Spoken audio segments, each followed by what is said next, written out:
Hello বন্ধুরা, তোমাদের সাথে আজকে চলে এসেছি দারুণ টেস্টি মোমোর রেসিপি শেয়ার করতে। আর এখানে কিন্তু মোমোর জন্য আমি খুব বেশি মাংস নিইনি, দেখো তার থেকেই কিন্তু কতগুলো মোমো তোমাদের আমি বানিয়ে দেখাচ্ছি।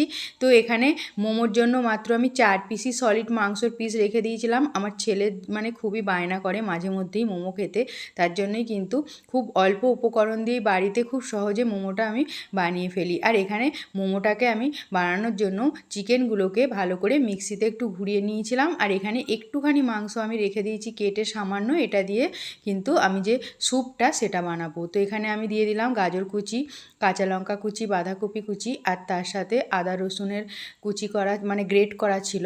আর এখানে দিয়ে দিলাম পরিমাণ মতো লবণ, সয়া সস। এখানে আমি সয়া সসটা 1 চামচি দিয়ে দিলাম। অল্প মাংসর জন্য তোমরা পরিমাণটা বুঝে দেবে অবশ্যই। সয়া সস একটু কমও দিতে পারো, আমি এখানে একটু বেশিই দিয়ে দিলাম। তারপরে কিন্তু এখানে আমি 1 চামচি মতো ভিনিগারও দিয়ে দিলাম। তো ভিনিগারটা দিয়েও ভালো করে মিশিয়ে নেব। তো এখানে সব কিছু উপকরণ একসাথে এইভাবে মিশিয়ে আর একটা ঢাকনা চাপা দিয়ে আমি কিন্তু রেখে দেবো চিকেনটা। এদিকে আমি একটা ডো বানিয়ে নেব। ময়দা এখানে দেখো নিয়ে নিলাম। আর এই ময়দাটা দিয়ে কতগুলো হবে দেখো এখানে মোমো। তারপরে এখানে দিয়ে দিলাম পরিমাণ মতো লবণ আর সাদা তেল একটু। সাদা তেলটা দিলে কিন্তু খুব নরম হয়, ভালো খেতে হয় আমাদের কাছে, যেটা মানে সফট আর নরম হবে সাদা তেল দিলে। অনেকে তেল দিতে বারণ করে, কিন্তু আমার তেলটা দিয়েই কিন্তু বেশি ভালো লাগে মোমোটা খেতে, একদম দোকানের মতো হয় পারফেক্ট। আর এখানে তারপরে আমি নর্মাল ঠান্ডা জল দিয়ে কিন্তু খুব ভালো করে ময়দাটাকে মেখে নিয়েছি। আর ময়দাটা মেখে ওপর থেকে আমি হাতে আবারও একটু সামান্য সাদা তেল লাগিয়ে আর একটা ভিজে ন্যাকড়া দিয়ে কিন্তু চাপা দিয়ে রেখে দিলাম। এতে করে কিন্তু খুব নরম আর সফট হবে মোমোগুলো। তারপরে এখানে আমি কিন্তু দেখো কড়াইতে দিয়ে দিলাম সাদা তেল। সাদা তেলটা দিয়ে আর এখানে দিয়ে দিলাম সামান্য লবণ আর চিকেনটা দিয়ে দিলাম। চিকেনগুলো দিয়ে তারপরে এখানে কাঁচা লঙ্কা কুচি গ্রেট করা আর এখানে রেখে দিয়েছিলাম আদা রসুনের কুচি গ্রেট করা। তো সব দিয়ে দিলাম এখানে, আর একটু সামান্য বাঁধাকপিটাও দিয়ে দিলাম। আর এখানে দিয়ে দেবো একটু গাজর কুচি। সবটাই আমি একটু একটু রেখে দিয়েছিলাম স্যুপটা বানানোর জন্য। আর এই স্যুপটা বানালে তবেই কিন্তু একদম দোকানের মতো পারফেক্ট লাগবে খেতে। তো খুবই টেস্টি হয়। এইভাবে তোমরা কিন্তু অবশ্যই একবার ট্রাই করে দেখতে পারো। আমি এখানে কিন্তু পেঁয়াজ কুচিটা দিতে ভুলে গেছিলাম, তো দিয়ে দিলাম। কোনো ব্যাপার না, পেঁয়াজ কুচিটাও কিন্তু তোমরা এখানে দিয়ে দিতে পারো, কারণ ওরা কিন্তু যেগুলো বানায় স্যুপ দেখবে সবটাই কিন্তু সেদ্ধই থাকে, কোনোটাই কিন্তু ভাজা থাকে না। হালকা নেড়ে চেড়ে দিলাম আমি এখানে, ওরা একবারেই হয়তো বসিয়ে দেয় সব কিছু গামলার মধ্যে। তো আমি এখানে দিয়ে দিলাম দেখো সামান্য সয়া সস, আর তার সাথে ভিনিগার, আর একটু আমি এখানে রেড চিলি সসটাও দিয়েছি। তো তারপরে হালকা নেড়ে চেড়ে নিয়ে এবার দিয়ে দেবো জল। আর জলটা খুব বেশি দেবার দরকার নেই, স্যুপটা মানে যেমন বানাতে চাইবে তেমনভাবেই জলটা দেবে পরিমাণ মতো। তো আমি এখানে দিয়ে দিলাম দেখো জলটা দিয়ে, আর যখন ফুটে উঠেছে, আমি এখানে টমেটো সসটা মানে ছিল না, একটা প্যাকেটে ছিল আমার, তার জন্যই কিন্তু খানিকটা দিয়ে দিলাম এখানে টমেটো সসটা। আগে থেকে বাটিতে কিন্তু আমি এখানে কর্নফ্লাওয়ারটা গুলে রেখে দিয়েছিলাম।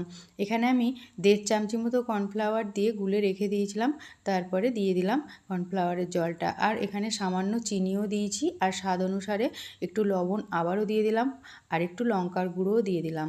তো দিয়ে ভালো করে ফুটিয়ে নেব। তোমরা এইভাবে একবার স্যুপটা বানিয়ে বাড়িতে খেয়ে দেখতে পারো, খেতে কিন্তু খুবই ভালো লাগে। এমনিতেও চিকেন স্টু এইভাবে বানালে কিন্তু খুব ভালো লাগে খেতে।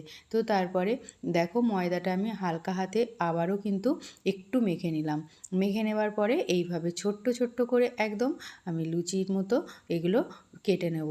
আর লুচি মানে অত ছোট হবে না, লুচির থেকে কিন্তু অনেকটাই ছোট হবে, কারণ এগুলো একটু পাতলা পাতলা করতে হবে, না হলে কিন্তু ভালো লাগবে না। আর আমরা লুচি কিন্তু অতটা পাতলা করি না।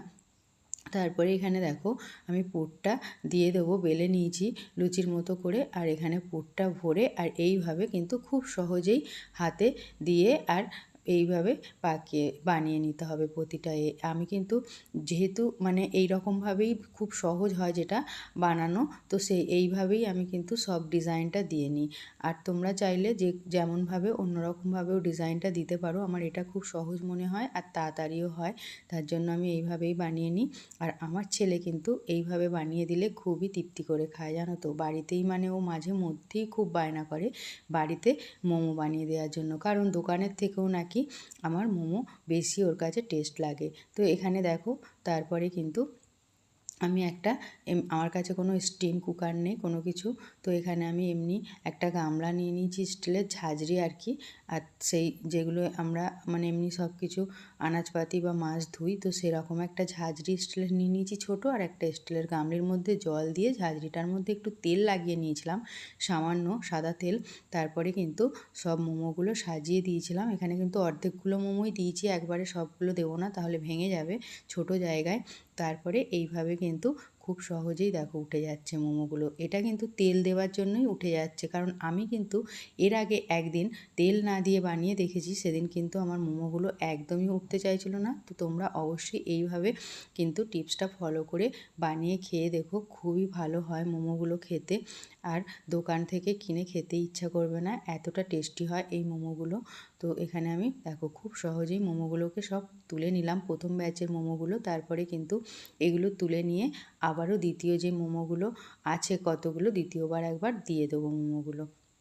তো এখানে খুব সহজেই উঠে গেল মোমোগুলো। আমাদের কিন্তু দোকান থেকে যেগুলো কিনে আনে সেগুলোও কিন্তু মাঝে মধ্যে ফেটে যায়, জানো তো। মানে মাঝে মধ্যে কি বেশিরভাগ দিনই কিন্তু ফেটে যায়, কারণ এতটাই ওরা পাতলা বেলে, আমরা অতটা হয়তো ওদের মতো পাতলা বেলতে পারি না। তো এখানে তারপরে বাকি যে মোমোগুলো আছে আমি কিন্তু সাদা তেল আবারও একবার লাগিয়ে নিয়েছি হালকা হাতে করে, যেহেতু গরম খুব বেশি মানে হাত দেওয়া যাবে না। তোমাদের কাছে ব্রাশ থাকলে অবশ্যই ব্রাশে করে মাখাবে কিন্তু তেলটা। আর তারপরে বাকি মোমোগুলো এখানে সাজিয়ে দিলাম। এবার আমি কিন্তু ঢাকনাটা চাপা দিয়ে আবারও, আর এখানে কিন্তু হ্যাঁ 10 মিনিটই লাগবে ভাপাতে, খুব বেশি একদমই লাগবে না ভাপাতে। এখানে কিন্তু দেখো আমার কিন্তু হয়ে গেছে। আমি এখানে সব সাজিয়ে নিয়ে বসে পড়েছি খেতে। ভালো লাগলে ভিডিওতে লাইক আর সাবস্ক্রাইব করে দিয়ে যেও বন্ধুরা।